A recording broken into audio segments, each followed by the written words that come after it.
New India का सबसे दर्दनाक ट्रेन हादसा है। 20 साल में दुनिया में ऐसा ट्रेन हादसा नहीं देखा है। उड़ीसा के बालासोर में बहुत बड़ा ट्रेन हादसा हुआ जिसमें अब तक 233 लोगों की मौत हो चुकी है और 900 से ज्यादा लोग घायल हैं। ये तस्वीरें हम आपको दिखा रहे हैं, ड्रोन से ली गई तस्वीरें, जिससे उस पूरी स्थिति की भयावहता को आप समझ सके। 3 ट्रेनें टकराई हैं ट्रैक पर और उसकी वजह से यह आंकड़ा काफी बड़ा है। कल शाम 7 बजे के करीब यह हादसा हुआ था। पहले तस्वीरें देखिए, ये देखिए, ट्रेन पटरी से उतरी हुई है और यही वजह बनी हादसे की, क्योंकि पीछे से जो ट्रेन आ रही थी उसने टक्कर मारी दुरंतो एक्सप्रेस ने कोरोमंडल एक्सप्रेस को, जिसकी वजह से मौत का आंकड़ा लगातार बढ़ता चला गया। ये वो भयावह तस्वीरें हैं। लंबी दूरी तक, कई सौ मीटर तक ये ट्रेन हादसे की तस्वीरें नजर आ रही हैं। और ये देखिए, 3 ट्रेनें एक ट्रैक आसपास नजर आ रही हैं। 3 ट्रेनों के बीच में टक्कर हुई है। कहा जा रहा है कि पहले 2 ट्रेनों की टक्कर हुई, ट्रेन पटरी से उतरी, उसके बाद तीसरी ट्रेन जो आई उसने, जो दुरंतो एक्सप्रेस ने, जो कोरोमंडल एक्सप्रेस ट्रेन पटरी से उतर गई थी, उसकी बोगियों को टक्कर मारी, जिससे ये मौत का आंकड़ा बढ़ गया। कोरोमंडल एक्सप्रेस की कई बोगियां इसके बाद पास के स्टेशन पर खड़ी मालगाड़ी से टकराई।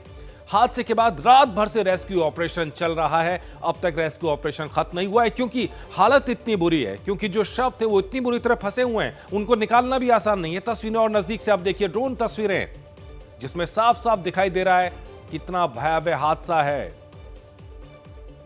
ट्रेन की जो बोगियां हैं वो पटरी से उतरी हुई हैं। 2 ट्रेनों के रंग आपको यहां नजर आ रहे होंगे, आपस में भिड़ी हुई, लाल और हरे रंग के। यही वजह बनी है हादसे की। इसी वजह से मौत का आंकड़ा लगातार बढ़ा है। ये 3 ट्रेनें आमने सामने एक ही फ्रेम में आप देख पा रहे हैं। यही वो हादसा है। ये बोगी आप देख पा रहे हैं जो बुरी तरह क्षतिग्रस्त है। बुरी तरह आसपास शव बिखरे पड़े हैं। पूरी रात से राहत का काम चल रहा है, बचाने का काम चल रहा है। एनडीआरएफ की टीम भी आप लगे हुए देख पा रहे हैं, जो ऑरेंज कलर के अंदर जैसी आप देख पा रहे हैं, उसके अंदर एनडीआरएफ की टीम लगी हुई है। यहाँ पर एसडीआरएफ की टीम लगी हुई है ताकि लोगों को बचाया जा सके, अस्पताल तक पहुंचाया जा सके। अब तक जो खबर मिली है, तकरीबन 900 लोगों को अस्पताल पहुंचाया गया है और तकरीबन 233 लोग हैं जो इस हादसे में अब तक मारे गए हैं, जिनकी पुष्टि हुई है। हमारी संवाददाता मनोज ग्याल जुड़ी हुई हैं, जो मौके पर मौजूद हैं। मनोज, ये तस्वीरें देख के बहुत दर्द हो रहा है। सुबह सुबह ऐसी तस्वीरें, ऐसा भयावह हादसा मैंने अपनी जिंदगी में नहीं देखा है। आप बिल्कुल सही कह रहे हैं। और अगर मैं कहूं कि मैंने 2011 का ज्ञानेश्वरी एक्सीडेंट देखा है और उसकी कई और ट्रेजेडीज देखी हैं, लेकिन इतनी बुरी तबाही का मंजर देखना और यहाँ खड़े होकर हमारे दर्शकों को ये बताना कि इस समय स्थिति कितनी भयावह, कितनी दयनीय और कितनी परेशान करने वाली है, ये बड़ा मुश्किल होगा शब्दों में बयां करना। एक के बोगी, यानी कि मालगाड़ी के ऊपर ये बोगी और उस पर ये कपड़े टंगे हुए, ये सामान टंगा हुआ, कौन किस स्थिति में था, इस समय शव निकालना मुश्किल हो गया है। हमारे लिए आपको तस्वीरें दिखाना इसलिए मुश्किल है क्योंकि यहाँ जो तस्वीरें हैं वो हम आपको स्क्रीन पे दिखा भी नहीं सकते हैं। जिस बुरी स्थिति में यहाँ पर शव, लोगों की बॉडीज यहाँ पर फंसी हुई हैं, जो यहाँ स्थिति है, पर खच्चे उड़ गए हैं पूरी तरह से ट्रेन के। यानी कि एक ट्रेन के ऊपर यहाँ मालगाड़ी तो टूट के सारा सामान गिरा हुआ है। आला अधिकारी इस समय बैठक कर रहे हैं, मुलाकात कर रहे हैं, बातचीत कर रहे हैं कि किस तरह से इस ट्रैक को जल्दी से जल्दी क्लियर किया जाए। देखिए, ट्रैक को क्लियर करना इसलिए जरूरी होगा। ऑड्राफ की टीम है, ऑड्राफ की टीम की खासियत ये है कि ये स्पेशली ट्रेंड है डिजास्टर मैनेजमेंट में, एट पार विद एनडीआरएफ। पूरे देश की ऑड्राफ एकमात्र ऐसी फोर्स है जो साइक्लोन से लेकर हर एक कैलामिटी, यानी कि हर एक तबाही को हैंडल करने में ट्रेंड है और इनके खुद के अपने इक्विपमेंट हैं। ये सिर्फ उड़ीसा सरकार के पास है। तब हालत ये है कि इस समय एक और जहां पर पूरी बोगी गिरी हुई है, तो वहीं दूसरी ओर बोगी हवा में है और हवा में भी स्थिति इतनी खराब कि किस तरह से अभी रेस्क्यू ऑपरेशन चल रहा है, लोगों को निकाला जा रहा है। कोशिश की जा रही है कि अगर कोई जिंदा है तो वो भी ध्यान में रखा जाए कि उसे जल्दी से जल्दी निकाला जाए। जमीन पर फैला हुआ ये सामान बयां कर रहा है कि तबाही किस तरह से हुई होगी।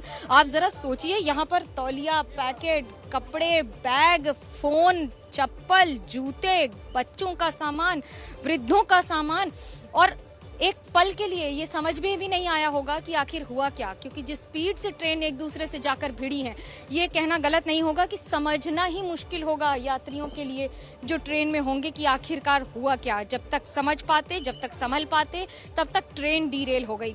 कपड़े टंगे हुए हैं, जरा अंदाजा लगाइए, ये ट्रेन उल्टी है और इस पर कपड़े टंगे हुए हैं। लोगों ने किस तरह से भागने की कोशिश की होगी यहाँ से, किसी का जूता यहाँ फंस गया है, पूरी की पूरी बोगी पलट गई है। इस समय आला अधिकारी आपको अमिताभ ठाकुर के साथ, यहाँ पर आपको बाकी सारे अधिकारी दिख रहे हैं, हिमांशु लाल आईजी ईस्टर्न रेंज हैं, इस समय एनडीआरएफ की टीम्स हैं। लोगों को हटाया जा रहा है खास तौर से क्योंकि बहुत सारे लोग इकट्ठा हुए हैं यहाँ पर। इस इलाके को पूरा खाली रखना इसलिए जरूरी है क्योंकि अगर ट्रेन जरा सी भी खिसकी तो और क्षति पहुंचा सकती है। पूरी की पूरी बोगी पलट गई है और बोगी क्या, उसके आसपास का पूरी बॉडी, यानी कि बॉडी जो होती है बोगी की, वो अलग हो गई है कि किस कदर की क्षति होगी। मालगाड़ी आमतौर पर इसका वजन करीब 50 टन होता है एक बोगी का, क्योंकि इसमें सामान होता है। 25 से 28 टन लिखा रहता है और उसमें ये साफ लिखा रहता है। ऊपर देखिए, आपको मैं दिखा रही हूँ, 58 टन की एक एक बोगी होती है। अब 50 टन की बोगी अगर पलटेगी तो क्या किसी इंसान की बिसात होगी बच के निकल पाने की। और जब बोगी पलटी है तो एक के ऊपर एक, यानी कि यदि कोई इस बोगी से निकला भी होगा तो जालीदार खिड़कियों से निकलना, किसी ने अपनी जालीदार खिड़की को तोड़ा है, गैस कटर से काटा गया होगा, लोगों को निकाला गया है। अभी भी यहाँ शव फंसे हुए हैं, शव से रक्त खून निकल रहा है इस समय शवों से। इतनी दयनीय, इतनी दर्दनाक स्थिति है ये कि मैं आपसे क्या कहूँ। यहाँ पर जिस तरह से लगातार टीम्स काम कर रही हैं, अभी और कई घंटे लग जाएंगे सिर्फ शव को निकाल के शिनाख्त करने में और पहुंचाने में अस्पताल तक, जिसमें भी युद्ध गति पर काम हुआ है। पूरी रात काम चला है, सारे अधिकारी यहाँ पर हैं, मुख्यमंत्री लगातार मॉनिटर कर रहे हैं। उड़ीसा के मुख्यमंत्री, प्रधानमंत्री नरेंद्र मोदी, रेल मंत्री अश्विनी वैष्णव, मुख्यमंत्री पश्चिम बंगाल ममता बनर्जी लगातार ये सब मॉनिटर कर रहे हैं। सारी टीम्स एक साथ कंसोलिडेट होकर काम कर रही हैं। ये देखिए ओडरफ के पूरे यहाँ पर जो पर्सनल हैं वो कैसे ऊपर चढ़ रहे हैं। ये आसान नहीं है। मैं आपसे एक बात जरूर कहना चाहूंगी कि ये समझाना बहुत जरूरी है हमारे दर्शकों को कि ये जो ट्रेन है, इस ट्रेन को जब आप सामान्य स्थिति में देखते हैं तो इस पर चलना मुश्किल नहीं होता है।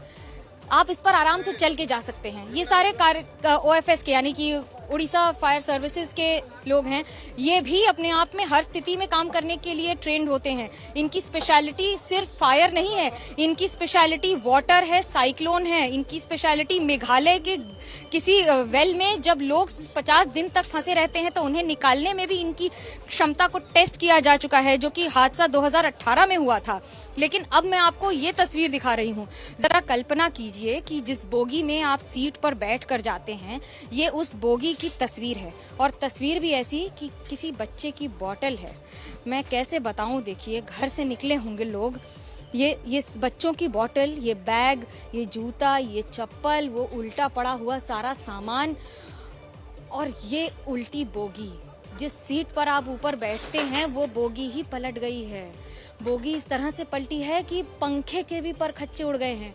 इन सब पे खून के निशान हैं। कोई भी व्यक्ति यहाँ से निकलेगा तो ये लोहा, ये जंग लगा हुआ सारा इससे निकलने में ही कितना मुश्किल होगा। आप अंदाजा लगाइए, आपके हाथ में जरा सी खरोंच आ जाती है तो कितनी तकलीफ होती है। लेकिन यहाँ तो काट काट के पूरी बोगी को लोगों को निकाला गया है। खिड़कियां काट दी गई हैं। ये बाईं तरफ आपको दिखाऊं मैं, खिड़की काट दी गई है।